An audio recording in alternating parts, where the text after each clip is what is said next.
During the coronavirus, hundreds of thousands of businesses, small businesses, have closed and will never reopen again.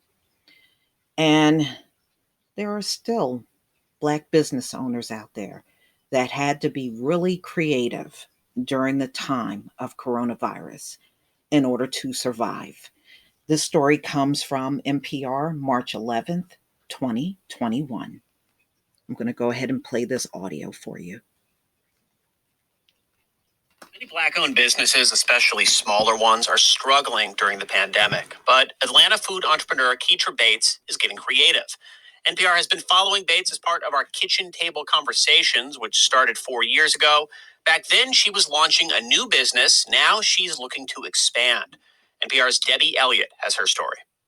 When I first met Keitra Bates in early 2017, she was peering through iron bars into a dilapidated building she was trying to buy in a long-neglected neighborhood. Here's my dream come true.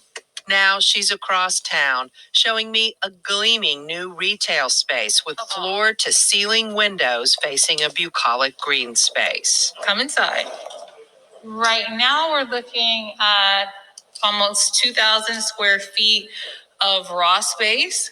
It has original beam work that's still. It's twice the size of the Fair Street location where Bates first opened Marty's, short for Market Buddies. It's a shared commercial kitchen where home cooks can prepare their goods and collectively market them. Bates is now planning to open a second Marty's in this new development called Pittsburgh Yards, situated on Atlanta's popular Beltline, railways converted to trails and parks encircling the city. Bates says it's a big step.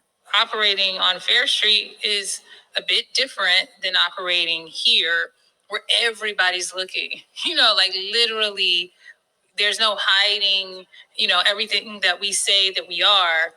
People can kind of peek in and see, like, are they really making those pies? Yeah, we're really making the pies. Black-owned small businesses have long faced difficult odds, whether it's access to financial capital or discrimination in contracting. Now the pandemic has hit them the hardest, according to the National Bureau of Economic Research, which found that Black businesses closed at more than twice the rate of white-owned businesses in early 2020. Pittsburgh Yards is specifically designed to address obstacles facing Black entrepreneurs. The public-private project converted an old transportation hub into shared working space. The idea is to create an affordable environment for African American businesses to nurture one another, says Erica Smith with the Annie E. Casey Foundation, which also sponsors NPR. Smith says Atlanta's Beltline is an economic generator, but has also fueled gentrification, pricing out Black-owned businesses. So part of the strategy is how can we leverage a physical space like Pittsburgh Yards to also satisfy that business displacement issue? That's Keitra Bates' story. She ran a pizzeria in West Atlanta until revitalization priced her out. And she saw other Black-owned businesses closing as rents went up. That shut off venues where local home cooks could sell their bread, sauces, and pies. She calls them hidden entrepreneurs in danger of being ghosted, along with the traditional flavors of the neighborhood. Here's Bates from 2019. These people have created a business with their talents, and they have a right to survive. Just because, there's new money coming in doesn't mean that their business should get snuffed out. Bates, who is 47, has worked to grow a catering business, aggregating the products her vendors make. About a dozen now use Marty's shared kitchen.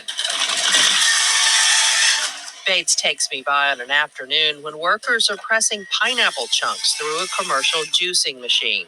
Bottles set up in an assembly line on a stainless steel work table. I'm going to introduce you to Gigi, who's our vendor who's working right now.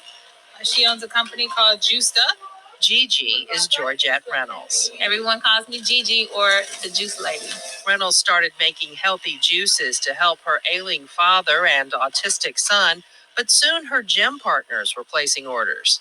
As word of mouth spread, she couldn't keep up with demand. Now Marty's gives her that capacity. So being able to have the space when I need to fill these orders is a big help It also allows for the flexibility she needs to care for her 7-year-old son, who is learning to press juice. And he loves the juicing and the sound and the cause and the effect of the process. Have you ever been juiced up? He's my best salesman. He always asks people, have you been juiced up? Have you been juiced up? Like Reynolds, Keitra Bates is also a mother. She and her husband, Kevin, a graphic artist and music producer, have 5 kids. She says she wants to show them what's possible. Sitting outside the original Marty's, she reflects on the ups and downs of the last year.